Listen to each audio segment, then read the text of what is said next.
আমরা তো শান্তি চাই, আমরা সাধারণ মানুষ, আমরা ঝগড়া বিবাদ চাইছি না কোনো সময়।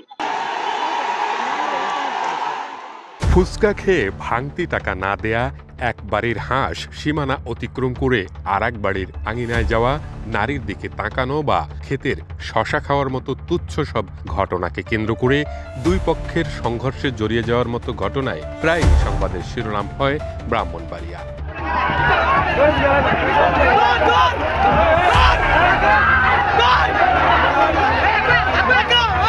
এসব ঘটনা এতটাই তীব্র আকার ধারণ করে যে ৩-৪ দিনব্যাপী টাটা যুদ্ধ, আগুনে বাড়িঘর পোড়ানো, ব্যবসা প্রতিষ্ঠান ভাঙচুর, লুটপাট, এমনকি রক্তক্ষয়ী সংঘর্ষে মৃত্যুর মতো ঘটনা ঘটে হরহামেশাই।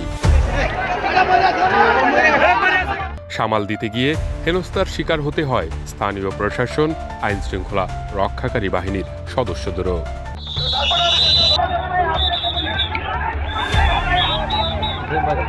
১৪ মে ২০২৫ নৃশংসতার এমন দৃশ্য ব্রাহ্মণবাড়িয়া সদর উপজেলার নাটাই গ্রামের। মাদক নিয়ে বিরোধের জের ধরে সংঘর্ষে জড়ায় নাটাই গ্রামের চান্দের গোষ্ঠী ও সলিমের গোষ্ঠীর লোকজন। এতে নিহত হয় চান্দের গোষ্ঠীর মিয়াজুল হোসেন। উত্তপ্ত পরিস্থিতিতে গ্রাম জুড়ে চলে হামলা, ভাঙচুর, লুটপাট। আগুন দিয়ে পুড়িয়ে দেয়া হয় প্রায় অর্ধশতাধিক বাড়িঘর।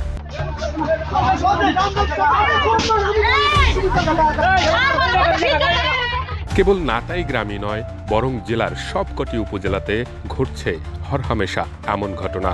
গোষ্ঠীগত দাঙ্গা, আধিপত্য বিস্তার, পাওনা টাকা, মাদকসহ তুচ্ছ ঘটনায় সংঘর্ষে জড়ায় গ্রামবাসী।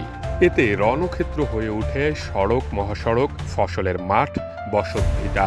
সংঘর্ষ প্রথমে দুটি পক্ষের মধ্যে হলেও পরে তা ছড়িয়ে পড়ে গ্রামের পর গ্রাম জুড়ে।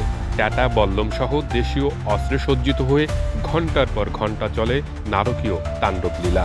বিস্ফোরণ ঘটানো হয় ককটেল সহ পেট্রোল বোমার। আধিপত্য কায়েম করতে রাতের আঁধারে টর্চ লাইটের আলো জ্বালিয়েও চলে রক্তক্ষয়ী সংঘর্ষ। এসব সংঘর্ষে শিশুসহ বিভিন্ন বয়সের নারী পুরুষের উচ্ছ্বসিত অংশগ্রহণ বর্বরতাকেও হার মানায়।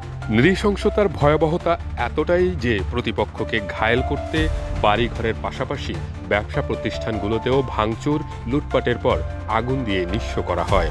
পুলিশ ও স্থানীয়দের তথ্য মতে ব্রাহ্মণবাড়িয়ায় গোষ্ঠীগত দাঙ্গা, আধিপত্য বিস্তার সহ তুচ্ছ ঘটনায় গত ৬.৫ মাসে জেলায় ৩৬৪টি রক্তক্ষয়ী সংঘর্ষ হয়েছে। এতে প্রাণ গেছে ৮ জনের, আহত হয়েছেন হাজারেরও বেশি মানুষ। স্থানীয়দের অভিযোগ, প্রবাসীদের অর্থের ভরে আর গ্রাম্য মোড়লদের ইন্ধনে থামছে না সহিংসতার ঘটনা। এ অবস্থায় আপোষ সংস্কৃতি থেকে বেরিয়ে আইনের কঠোর প্রয়োগের দাবি সাধারণ মানুষের। আমার স্বামী অনেক চেষ্টা করছে যে ঝগড়া শেষ করার জন্য, কিন্তু সলিমের বাহিনী কিছুতেই মানছে না।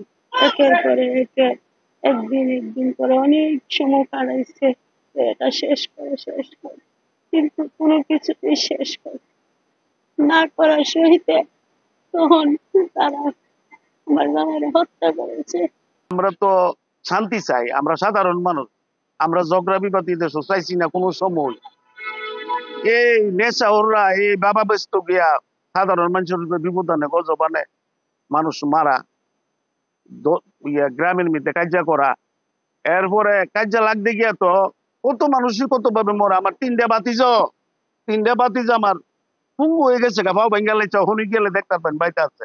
গেলাম বাজারে গিয়ে আমার পুত পাইলাম না, আমার পুত্র গেছে নাচেন না। এ মানুষ মাইরা থানার সামনে আইনের পুলিশ সব সাথে লাইন ধরে হারে দিছে। এরা কইতাছে না তাকবীর আল্লাহু আকবার, মার্ডার কইরায়া একতারে এরা কইয়া আর আইনের ক্যাম্পের সামনে সব দাঁড়াই লইছে। আর কিছু মানুষ নৌকাতে বইরা যাইতাছে গা, এরা টাকা দিয়া যা। আমরা 4 বোন অনেক কষ্ট করে বাড়ি করছি। আমরা জীবনের যত সঞ্চয় ছিল কাজ করে টেইলারি করছি প্রায় 12 বছর ধরে। আমার বড় বোন আমরা সবাই মিলে বিল্ডিং করছিলাম, বাড়ি করছিলাম, সব কিছু ফুইরা ফেলছে।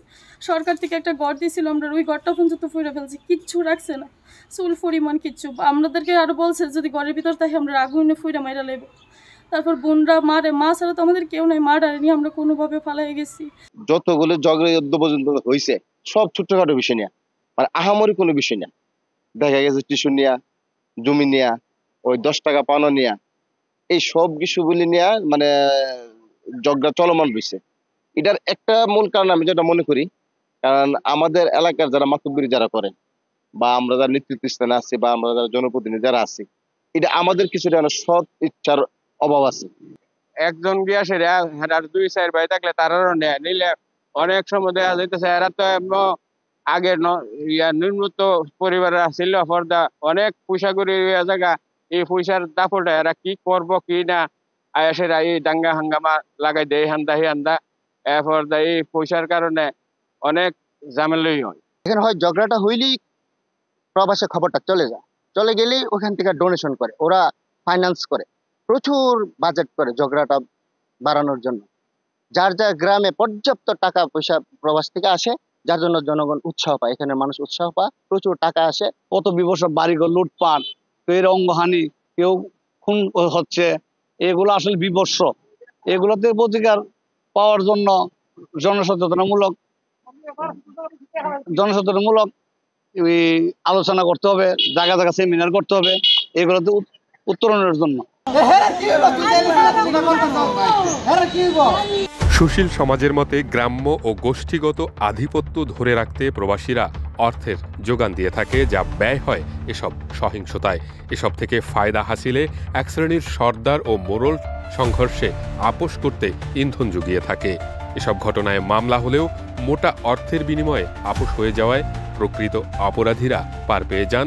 এতে বাড়ছে গ্রাম্য সহিংসতার ঘটনা। ব্রাহ্মণবাড়িয়ায় গত 6 মাসে 3 শতাধিক সংঘর্ষের ঘটনা ঘটেছে এবং উল্লেখযোগ্য সংখ্যক খুনের ঘটনা ঘটেছে। এসব ঘটনার পেছনে সমাজের একটি বিশেষ শ্রেণী আছে যারা দুপক্ষকে লাগিয়ে এখান থেকে একটা বিশেষ ফায়দা লুটে থাকে। এছাড়া কিছু অসাধু জনপ্রতিনিধিও আছে যারা এর থেকে তারা তাদের সুবিধা ভোগ করে থাকে।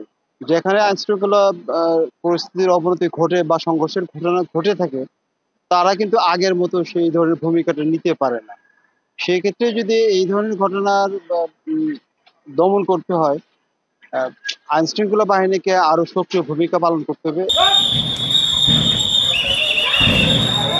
এদিকে দাঙ্গা হাঙ্গামা রোধে জনসচেতনতা সহ কঠোর আইনের প্রয়োগ করা হচ্ছে বলে জানিয়েছেন জেলা পুলিশের এই কর্মকর্তা। পুলিশ সর্বোচ্চ দিয়েই চেষ্টা করে কোনো একটা মারামারি সংবাদ যখন পুলিশের কাছে আসে দ্রুততম ঘটনাস্থলে যায়, ওই পক্ষকে নিবৃত্ত করার চেষ্টা করে, ঘটনার সাথে যারা সংশ্লিষ্ট তাদের বিরুদ্ধে আইনগত ব্যবস্থা গ্রহণের চেষ্টা করে, অভিযান পরিচালনা করে এই মারামারিতে যেসব দেশীয় অস্ত্র ব্যবহার হয় সেগুলো উদ্ধার করে পুলিশ বসেনি। এছাড়াও প্রতিরোধমূলক ব্যবস্থা হিসেবে বিট পুলিশিং, কমিউনিটি পুলিশিং এবং স্থানীয় যারা স্থানীয় লোকজন রয়েছে তাদের সমন্বয়ে বিভিন্ন কমিটি গঠন করেও আমরা জনসচেতনতা তৈরির মাধ্যমে এই মারামারি দাঙ্গা